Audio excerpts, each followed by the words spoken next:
Welcome into That's a Tap with DJ CT here to give you our preview of the big UFC 299 Miami.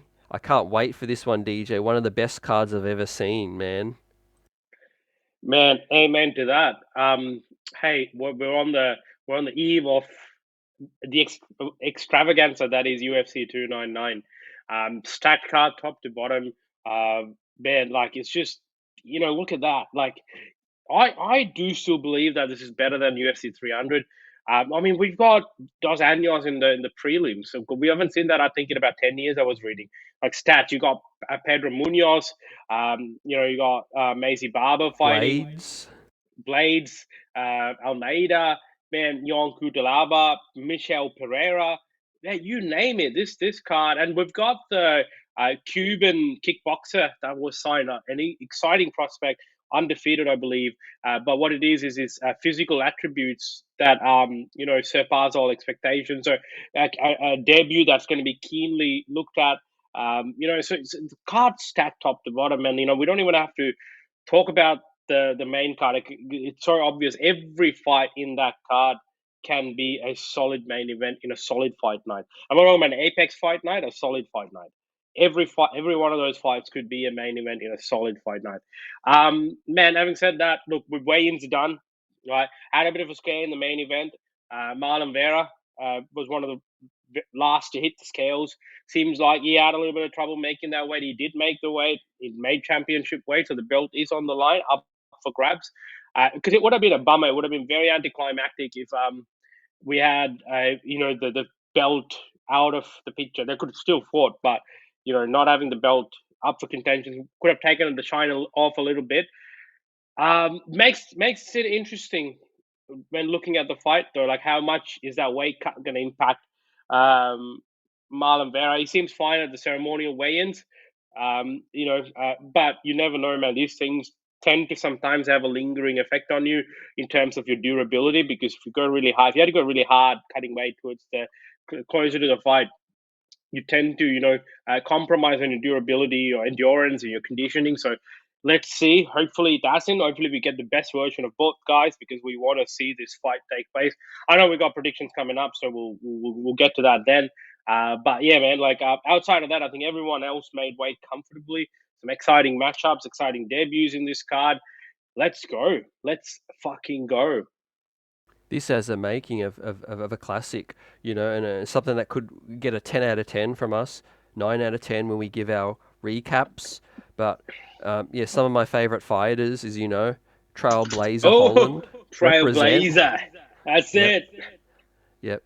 He's Trailblaze through the COVID days. That's when I became Yep. one of the biggest fans of Yep. him when he fought Yep. 3-4 times a year. Yep. He's fighting, a newcomer, which I'm keen to look at him for the first Mm-hmm. time in the UFC, Yep. MVP. We got Yep. Perth's own Jack Della Maddalena, Della. one of my Jack Della. favorite Yeah. fighters, DJ, with against one of the fighters I admire the most, Gilbert Burns. You're Um, reading your burns. Man, yeah, I mean, regardless of what happens, I think we're going to come away a winner no matter what, right, Absolutely. DJ? Yeah. And we're going to give Absolutely. our predictions on this one. But Before what? before we get to the predictions, I want to ask you this. I want to put you on the spot, CT. Which one out of this stacked card is your most favorite fight, or the fight that you're most looking forward to? You Oh can only pick man, one, man. You can only pick one. Gun to your head. uh, Come on, I was damn. about to say all of them. Um, Yeah. uh, Wait, give me a second to think. But Yeah. meanwhile, we got an announcement from the UFC. Two legends, Shevchenko and Grasso, are going to be matching up, but for Tough. Yeah. tough Yeah. coaching. So that was a good piece of news that's just come through. But look, I've got to go with if I have to pick one only, I'm really looking forward to Dustin the Diamond Yeah. versus Saint-Denis. Look, Yeah. man, that could go either way. I think but Yeah. we're going to give our predictions. But what Yep. is one fight if you had to I knew pick? you'd come back to me. Damn. Uh, Is the one you're looking forward to the most? I would say, man, look, as you said, it's a hard job to pick out of a stacked card because you're a winner either way. But man, I'm gonna go with Gilbert Burns versus Jack Della Maddalena. One because of who's fighting Jack Della from this region, one of my favorite fighters. You know, I'm going to be watching this closely. Fighting another legend in Gilbert Burns. Uh, but it's also what's at stake in this fight, right? I mean, a win for Jack Della here against a name like Burns not just puts him in the top five, catapults him to the top of the division, right? And you know, gives to further exciting matchups. So yeah, that's the fight that I'm most excited for. But if I had an excitement meter, if that excitement for that fight was a 9, every other fight will be 8.9, if that makes sense in the main card. Yeah, definitely. I feel you. You know, it's tough to pick one, but yeah, that Yep. is the people's choice for me. Yeah. Jack Della Maddalena versus Yeah. Gilbert Burns. Yeah, we haven't seen Gilbert, you know, fight very often as well. But of Yeah. course, yeah, Kevin Holland, man. Not to give the spoiler away, but I think who's first up on our predictions? I It's think it's me. you, my man. Oh, hey, who's that? Is that the Winter Soldier? Is that the Winter Soldier in UFC Singapore? Man, look at that. They're ready to make the walk. You're ready to make that walk. What a hey man, let me appreciate it before we go into prediction. Let me appreciate that shot. That's an insane shot. You're right under the bright lights, just in front of the octagon. I believe looking at the background, the main event is about to start. Man, I envy you because that was one of the best main events and one of the best events. You look like you're ready to throw some hands. Hopefully, no one got injured that night Yeah, look, outside the octagon. we're blessed to have such a big budget with this that you know it allows us to travel the world and we get to see you know and Yeah. cover the best events. Sadly, But yeah, sadly, we didn't have budget to go to Perth though. So, hi man, look, you got your predictions up there. Talk us through it. right. So let's start from the bottom. Um, look, Song Yadong versus Pyotr Yan. Um, Mad respect for Pyotr Yan, but I have felt that he's on the decline a little bit. You know, just going off his last few. I think Song Yadong. It's just yeah. I got him for the decision on that Yep, one. I think he's gonna pip him. Next up, how could I go against my man, the trailblazer Holland? His yep, experience. He bossed the press conference. I think he had maybe the best quote, which was yep, shared all over social in his Texas cowboy hat. Um, yep, yeah, he's gonna put on a show, or he's either gonna get knocked the hell out. It's gonna be one yep, or the other. yep, Jack Della, look, yep, man, this is going to be the biggest win, if no doubt. If he wins, he beats Gilbert Burns. He should be a contender. I mean, he should be in line for a contention for a title shot. And I'll get your thoughts on that in a second. yep. And then, man, Saint-Denis versus Poirier. I think Saint-Denis is a real threat. Like he's, you know, I could easily see him win. But again, I'm just going with the old head. I think Dustin the Diamond, he's just hard as a diamond, Yep, and he's tough to crack. You know, so I could see yep, him getting the edge. And of yep. course, the main event, the Sugar Sean show, Sean O'Malley, I think gets the win by knockout. Cool. Not just a prediction, but like the method in which the fights. Yep. All right. I hear you, man. Like I think you look some valid points.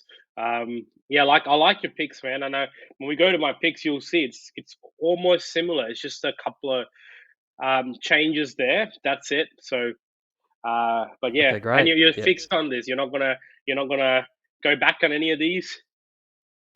Nah, you know All right. we're less than a day away, but Yeah. um, I haven't seen yours, so I'm glad you gave us a bit of a hint. I'm about to turn Yeah. the Yeah. page. All This right. is going There to we go. be live reaction shock for me to see whether or not you agree. Oh, what There you a go. Yeah. what a look! Looking cool, my man. Look like you are you're in the backyard, maybe about to fight Kimbo. Rest in Backyard peace. brawl. Ah, rest in peace, indeed. I'm just, getting through fight camp and thought I'll pause a moment and take a shot. But yeah, man, look, that's my predictions. Top three exactly the same as you, just the bottom two different in the main card, that is. So I'll go from the bottom as well. Piotr Jan I've gone with. The reason being, I think one is experience, but I also think like apart from the Merab Dvalishvili fight, and I want to talk about Merab Dvalishvili in a little bit, but apart from that fight, they were all very close fights that he lost. The one was a disqualification against Aljamain Sterling. Then the rematch was a very close decision, could have gone either way. The Sean O'Malley, very close decision, could have gone either way. And then for Marab just steamrolled him. There's no two ways about it. But I feel like there's still a lot for Peter Yan to offer. He's still a hell of a fighter, extremely talented boxer, striker, and very, very well rounded. And we tend to notice this more and more. We've spoken on this a lot. That the game's evolving, and we're starting to see a lot more well-rounded fighters, the likes of Ilya Topuria. So I consider one of the well-rounded fighters. So I'm going to go with Peter Yan. I feel like he'll get back on the win column and then start making his way up again. Makes it more exciting as well. Song Yadong's an equally exciting fighter, equally talented, extremely skilled. So I wouldn't be surprised if it goes the other way. This is just my prediction. The other fight, I've got MVP actually. I know you're not happy with my pick. Look, I love Kevin Holland as much as you do, and man, that guy is entertainment guaranteed. When the formula is quite simple when Kevin Holland fights, right? When he fights, you watch because it's exciting. He's fighting another extremely exciting fighter, a dynamic fighter. The only reason I went with MVP is I do feel he's got the skill to get the job done. His striking is unparalleled. In addition to that, I think all these guys who come from Bellator, I feel like they come with a chip on their shoulder, wanting to prove, because of their entire career so far, they've heard this, you're in a second tier organization, you are not in the UFC. So they want to come in there. No one wants to lose in the UFC. And you've seen this, there's a history. Ben Askren came in, won his debut. Eddie Alvarez won his debut. Michael Chandler won his debut in ecstatic fashion. I feel MVP will continue that trend, and I feel it will get the job done. I'm more excited for the in-cage antiques. We know Kevin Holland is not shy to exchange a few words in there. And guess what? MVP is the same, right? For those who have followed him outside of the UFC, extremely exciting fighter, very entertaining. And I loves his anime too. So I think I'm expecting him to get the job done. We got in the core main event, I've got Jack Della getting the job done. I know it's a tall task considering who he's fighting. Gilbert Durinho Burns. Man, this guy gave Hamza Chimaev a run for his money. In my opinion, I even thought he won that fight. And he's given some of the toughest fights, challenged for the title. I just feel Jack Della is one of those, not just another, new age fighter who's part of this whole evolution we're talking about. I think he's at the very top of that. I think he's like an extremely talented fighter. He's striking. We talk about good striking. We talk about MVP. We talk about Peter Yan, Chong Yadong, and all these great strikers we know. But man, this guy's boxing, this guy's striking is a sight to behold. The way he sort of his pull counters and sort of the angles he creates, extremely talented. I feel like it's going to be too much for Burns to handle on the feet. And he's not a slouch on the ground too. I mean, he submitted our good friend Randy Brown, right? So so I feel Jack will get the job done. Core main man, similar to you, you cannot bet against Dustin Poirier. I know he's coming off of a knockout loss, but we've seen Dustin Poirier bounce back from losses, and especially when it comes to these newer, younger guys challenging him. He tends to get a chip on his shoulder. He tends to want to prove a point.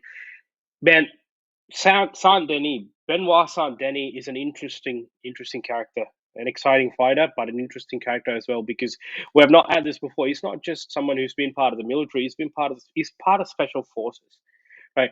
To put it lightly, he's taken lives, right? And he was in the protection group for the VIPs, VVIPs, like the presidents, the prime ministers.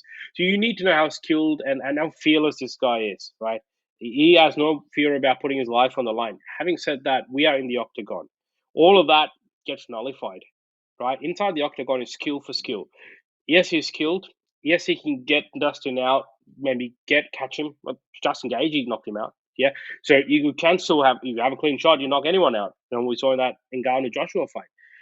But I think skill and experience wise, when it comes to pure MMA, we're not fighting in the streets.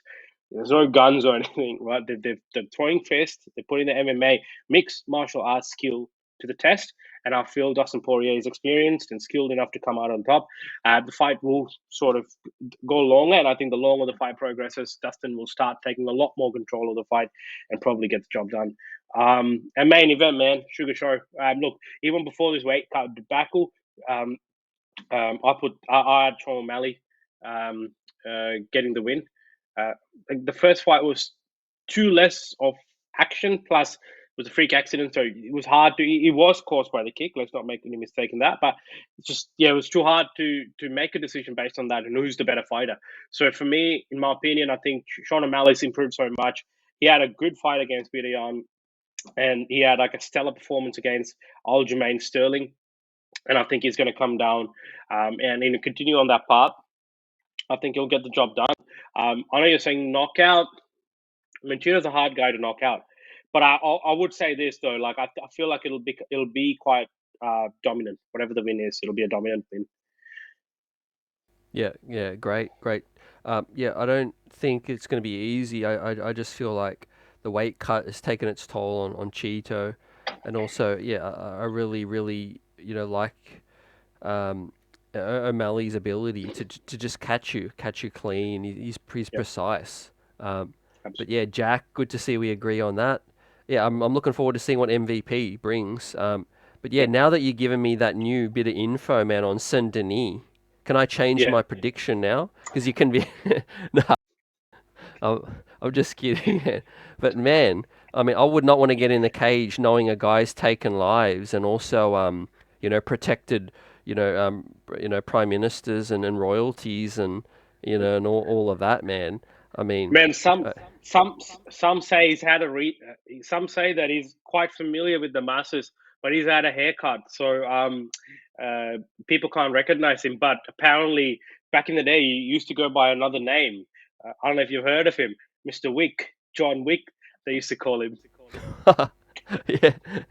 Oh man, Uh, that that makes a whole lot of sense now. That matchup in terms of why it's co-main and why it's that high. But yeah, is I it, agree with what you and said earlier, man. I think on paper this is a card that I like better than UFC 300. But 300 is 300. It's still a great yeah, card, and it's going to be special. Um, yeah, now we haven't left out the obviously the prelims. We haven't given yeah, our predictions on those, but yeah. yeah, there's a lot of standout fighters on that one, DJ. Yeah, absolutely, man. Like, look, Blades Almeida is a big stakes fight. Blades is always lurking in that top five. Almeida's coming up and coming heavyweight fighter in the same vein as Tom Aspinall, undefeated. Obviously, had a lackluster fight last time against Derek Lewis, I believe. But now we're getting two talented grapplers going at it. So this, has got the formula for a very exciting a fight. We got Kagan and Barber. Obviously, Macy Barber trying to make her way up to the top of the division, challenge for the title at some point. Gamrot Dos Anjos, man. How do you not favor that fight, because such a good fight. Two guys who have inbuilt formula for excitement. So keen for that. Puerto Munoz, Kyler Phillips, Jon Kutlaba, Linz, Michel Pereira, man, that guy is straight out of a video game. He's fighting, right?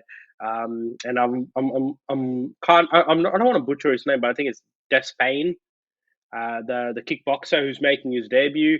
Uh, Man, that's going to be like another hugely Eh, anticipated fight. I've just I've just got one question now to ask you. What time do we have to wake up just so I can catch the early prelim?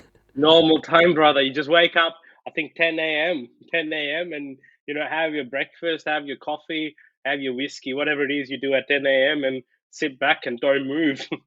It's a hell of a card, hell of a card. It's top to bottom, stacked. And hey, I've said this before. I did want to give Merab Gualishvili his props. And this guy fought 2 weeks ago, destroyed an Olympic champion, two division champion. In a We talk about one-sided dominations, but that should be the standard of a one-sided domination. And now he's weighed in and willing to fight either O'Malley or Vera if one of them fall out. Now, this guy is next level. I want to see that fight next. I want to see him fight for the title next, the winner of O'Malley and Vera. But as in, man, big card coming up. Not a card to miss. UFC has been making good on their promises in terms of delivering stacked stellar cards. And yeah, look, we're well and truly into in the power of the UFC. We are awed and excited about the card. So yeah, Yep. Of course, we're higher off reacting to the huge heavyweight boxing fight in a separate episode. So make sure you go check that out. We just check that reacted out too. to the vicious knockout by Anthony Joshua. And man, if that's anything to go by, this UFC 299, our recap's gonna be fire, man. We're gonna need an hour and a half to go through each fight, right? It's gonna be huge. This is one of the cards where I'm gonna make sure I watch every single Yep, prelim as well yep. because you have to How can DJ. you? Like, yeah. Yep. I mean, the prelims is looking like a main card for a fight night. Like, to be honest, it's looking stronger than a main card for a fight night. So, yeah. I mean, they do say. I mean, look, this is again a big conspiracy theory, so I don't want to give it too much heed. But the word on the street is that this is an attempt or a strategy employed by the UFC to build Sean O'Malley as one of their biggest stars. Obviously, any organization and a combat organization, they need their stars to be able to sell fights. Right? And the truth is, they haven't really been able to secure someone to the strength of Conor McGregor yet. I would like to think Ilya Topuria is en route, based on depending on how things work out for him, upcoming fights. But um, so it's a big benefit for them to have big stars, and we know Sean O'Malley is a big star, but it needs to get to that next tier, the next level, which is Conor McGregor tier. So this is probably their bid to say, hey, you stack the card. It's definitely going to be big, a lot more eyeballs, a lot more people will buy it. And if Sean O'Malley, I think they're hoping for him to have a stellar performance, that then draws in more new fans towards Sean O'Malley, and as such building that fandom and superstardom. Yeah, yeah, I like what you just said. Yeah, you mentioned that with Sean, I could see that. But I think Yeah, not to forget about some other new faces coming up too, because yeah, the UFC naturally is just going to get some great young fighters coming up, like yeah, Jack, Saint-Denis, MVPs just joined the organization. So yeah, there's always something fresh, and of course yeah, Topuria, like you just said as well. But yeah, make sure you check us out on the recap. That episode's going to be nice on Monday when it yeah. drops. Huge card. So looking forward to it, man. This weekend is just gone from strength to strength. DJ, Absolutely. great to talk to you, my man. And then we'll chat soon. Chat soon, brother.